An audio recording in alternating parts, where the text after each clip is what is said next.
Hello guys, तर स्वागत आहे तुमचं आपल्या एका जबरदस्त ट्विस्टमध्ये. मित्रांनो, आता आनंदीने एवढी हिंमत दाखवून इथे विद्याधरची गालच लाल केलेली आहेत. तर मित्रांनो, तर हे का घडलं आणि कशामुळे आनंदीची एवढी हिंमत झाली हे पाहणं आजच्या भागात रंजक ठरणार आहे. तर व्हिडिओ शेवटपर्यंत नक्की पहा. तर आता इकडे हा विद्याधर आनंदीकडे आलेला आहे आणि आनंदीच्या हातात त्याने पांढरी साडी थोपवलेली आहे आणि तो आनंदीला म्हणतोय, हे घे आणि लवकरच ही वेळ तुझ्यावर येणार आहे. पण आनंदीला काही दिसत नसल्यामुळे आनंदी विचारते की हे काय आहे. त्याचवेळी आता विद्याधर जो आहे तो बोलतो की ही पांढरी साडी आहे आणि आजपासून सुरुवात कर ही साडी नेसायला. त्यावेळी आता इथे आनंदीला कळत नसतं की विद्याधरला नक्की काय म्हणायचं आहे. त्यावेळी विद्याधर बोलतो की लवकरच तुझ्यावर ही वेळ येणार आहे, कारण आत्ताच युगंधर मुलांमुळे आणि तुझ्यामुळे आत्ताच अंथरुणाला खिळून राहिला आहे आणि लवकरच तो या जगाला सोडून वर जाईल. तर त्यावेळी आता इथे विद्याधरने ते शब्द काढले की लवकरच तुझं हे जे काही कुंकू आहे ना ते तुला पुसावं लागेल. तर त्यावेळी आता इथे ज्यावेळी आनंदीच्या सौभाग्यावरती हा प्रश्न येतो त्यावेळी ती तिचं कोणाचंही ऐकून घेणार नाही. त्याचमुळे आता इथे तिने गॅसवर ठेवलेला तसाच गरम तवा उचललेला आहे आणि इकडे तिने विद्याधरला मारायला तो घेतला आहे आणि तोच तवा तो अक्षरशः विद्याधरच्या गालावरती बसलेला आहे आणि त्यानेच विद्याधरचा गाल लाल झालेला आहे. तर मित्रांनो, आता इकडे विद्याधरचं बोलणं जे आहे ते खऱ्या अर्थाने ठीकच असतं, कारण मुलांच्या आणि आनंदीच्या टेन्शनमुळे इकडे युगंधर जो आहे तो त्याची तब्येत आता खालावलेली आहे आणि तो सतत झोपून राहत आहे.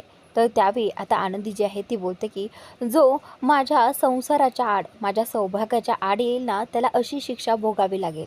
असाच रौद्र अवतार इथे आनंदी त्या सगळ्यांसमोर घेईल. तर त्यावेळी आता इथे आनंदी जी आहे ती विद्याधरला धडा शिकवते आणि आता इकडे विद्याधर जो आहे तो आनंदीचा असा अवतार पाहून घाबरतो. अक्षरशः तो तिथून निघून जातो आणि बोलतो की या सगळ्याचा हिशोब मी घेईल, एक दिवस नक्कीच घेईल, असं म्हणत विद्याधर तिथून निघून जातो आणि आता त्याला त्याच्या गालाला खूप त्रास होत असतो. इकडे आनंदी बोलते की नाही मालक साहेब, मी तुम्हाला काहीही होऊ देणार नाही. तुम्हाला वाटत असेल की मुलं तुमच्यापासून दुरावली आहेत, पण एक दिवस नक्की असा येईल की मी मुलांना तुमच्यापर्यंत आणेल. पण मालक साहेब, तुम्ही असं खचून जायचं नाही. तर आता इकडे आनंदी जी आहे ती स्वतःलाच म्हणत असते की नाही मालक साहेब, मी तुमच्यासोबत आहे आणि तेही कायम. त्यामुळे आता तुमची काळजी घेणं ही माझी जबाबदारी आहे, असं म्हणत आता इकडे आनंदी जी आहे ती मालक साहेबांच्या रूमपर्यंत आलेली आहे आणि इकडे मालक साहेब झोपलेले असतात. तर त्यावेळी आनंदीला मालक साहेबांची अशी अवस्था पाहून खूप वाईट वाटत असतं खरं तर. त्यावेळी आता इकडे आनंदी म्हणते की मालक साहेबांसाठी आनंदी अतोनात प्रयत्न करू लागते. रात्रंदिवस मालक साहेबांच्या जवळ बसून राहते, का तर त्यांना बरं वाटावं. तर त्याचनंतर आता इकडे आनंदीला युगंधरची ही अशी अवस्था बघवत नाही. त्यावेळी आता आनंदी ठरवते की नाही, आता मी अशी हार मानू शकत नाही. मी जर हार मानली तर मालक साहेबांकडे कोण लक्ष देईल. नाही, असं म्हणत आता ती देवाकडे जाते आणि देवघरासमोर बसल्यानंतर ती तिथे दिवा वगैरे लावते आणि तशीच बराच वेळ देवासमोर बसून राहते आणि देवाकडे हात जोडून प्रार्थना करत असते की मालक साहेबांना लवकरात लवकर बरं कर. त्यावेळी आता इकडे हा जो पृथ्वी आनंदीला पाहतो की कशी देवाकडे प्रार्थना करत आहे आणि एकदम एकाग्र होऊन ती देवाकडे प्रार्थना करत असते. तर त्यावेळी आता इकडे हा जो पृथ्वी आहे तो बोलतो की आनंदीच अशी व्यक्ती आहे जी बाबांची एवढी काळजी घेते. खरं तर आत्तापर्यंत आपण बाबांसाठी काहीही केलं नाही आहे आणि बाबांचा सतत अपमान किंवा बाबांना त्रास होईल असेच वागत राहिलो. इकडे आता माई ही आनंदीला आणि पृथ्वीला लांबून पाहत असे, पण कुठेतरी माईंना हे वाटतं की एक दिवस पृथ्वीला नक्की कळेल की त्याचे बाबा आणि आनंदी कसे आहेत आणि त्यांच्यासाठी योग्य कोण आहे, हा विद्याधर की हे दोघेजण. त्यावेळी माई आणि बापू देखील युगंधरचा विचार करून देवाकडे प्रार्थना करत असतात की देवा, आता यावेळी तरी आनंदीची प्रार्थना ऐक बाबा आणि एकदा युगंधरला लवकरात लवकर बरं कर. त्याचे असे हाल आम्हाला बघवत नाही आहेत का. मुलांच्या आणि आनंदीच्या मध्ये त्याचा हे होतोय. तर आता इकडे आनंदीला हे खूप वाईट वाटत असतं की फक्त मुलांनी आपल्या बाबांना समजावून घ्यावं, आपल्या बाबांचं मन त्यांना कळावं, अशीच आनंदीची इच्छा असते आणि ती देवाकडे ही देखील प्रार्थना करत असते की देवा, लवकरात लवकर पृथ्वी आणि प्रांजल मितालीमधला गैरसमज दूर होऊ देत आणि लवकरच त्यांनी मालक साहेबांना माफ करावं, एवढीच आता आनंदीची इच्छा आहे आणि ती आता तशीच प्रार्थना करत बसलेली असते. तर त्याचनंतर आता आनंदीला ऑफिसच्या कामाचंही टेन्शन येत असतं. आता मालक साहेब जे आहेत ते असेच जर झोपून राहिले तर फॅक्टरीतल्या कामातलं कसं होईल? म्हणजे आता इकडे शिर्केंना कोण सांगेल की कसं आणि काय काम करायचं? त्यावेळी आता आनंदी त्याचाही सगळा विचार करू लागते. पण आनंदीला तो बिझनेस जो आहे तो चांगल्या प्रकारे समजत असतो आणि तिला करताही येत असतो. त्याचमुळे आता इकडे आनंदी जी आहे ती शिर्केंना फोन करून आता पुढच्या कामाचं सगळं काही सांगत असते. तर आता शिर्केंनाही आनंदीवरती पूर्ण खात्री असते, कारण याआधीही आनंदीने त्या फॅक्टरीमध्ये काम केलेलं असतं.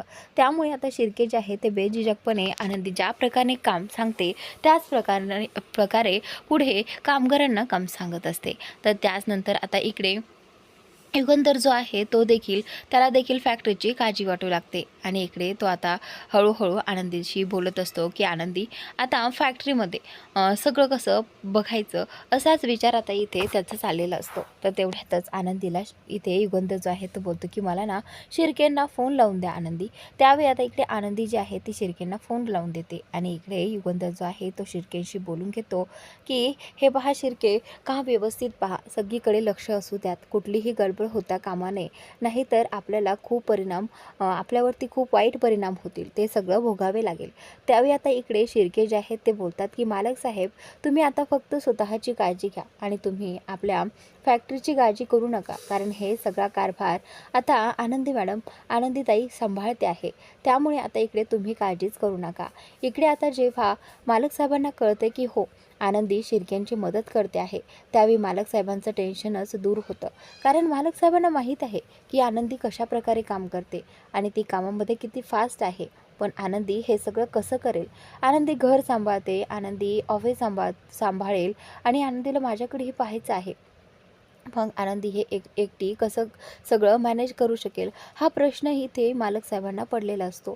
त्यावेळी आता मालक साहेब जे आहेत त्यांना आता जास्त बोलणंही सहन होत नाही. मालक साहेब जे आहेत ते बोलतात की शिर्के, आता मी ठेवतो, असं म्हणत आता आनंदीनेही फोन कट केलेला आहे. आणि त्याचनंतर आता इकडे आनंदी बोलते की मालक साहेब, आता तुम्ही कसलीही काळजी करू नका, तुम्ही फक्त स्वतःकडे लक्ष द्या. आता मी तुमच्यासाठी नाश्ता आणला आहे, तो करून घ्या आणि तुम्हाला लवकरच गोळ्याही खायच्या आहेत. त्यामुळे प्लीज कामाचा लोड घेऊ नका, मी सगळं काही बघेल, त्याची तुम्ही अजिबातच काळजी करू नका, असं मालक साहेबांना इथे आनंदी म्हणत असते. आनंदी रात्रंदिवस एकदा ऑफिसचं काम झाल्यानंतर युगंधरपाशीच काय लागते काही नाही हे सगळं ती पाहत असते. आणि इकडे शिल्पालाही युगंधरची खूप काळजी वाटत असते की आपल्या युगंधरवरती काय वेळ आली आहे, फक्त या आनंदीमुळेच हे सगळं घडलं आहे, असं आता इथे शिल्पाला वाटत असतं.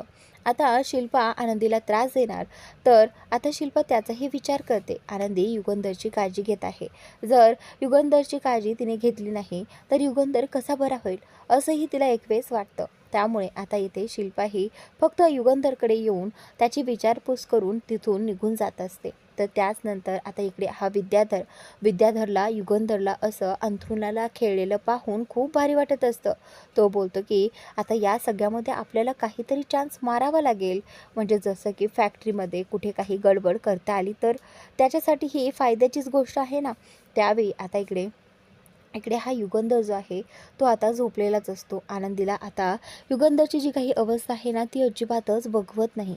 हे किती दिवस असं चालू राहील असं आनंदीला वाटू लागतं. म्हणूनच आता आनंदी बोलते की आता त्या गोष्टीने मालक साहेबांना बरं वाटणार आहे ती गोष्ट मला करायला हवी. असे किती दिवस मालक साहेब त्यांच्या मुलांपासून दूर राहतील आणि तेही फक्त माझ्यामुळे?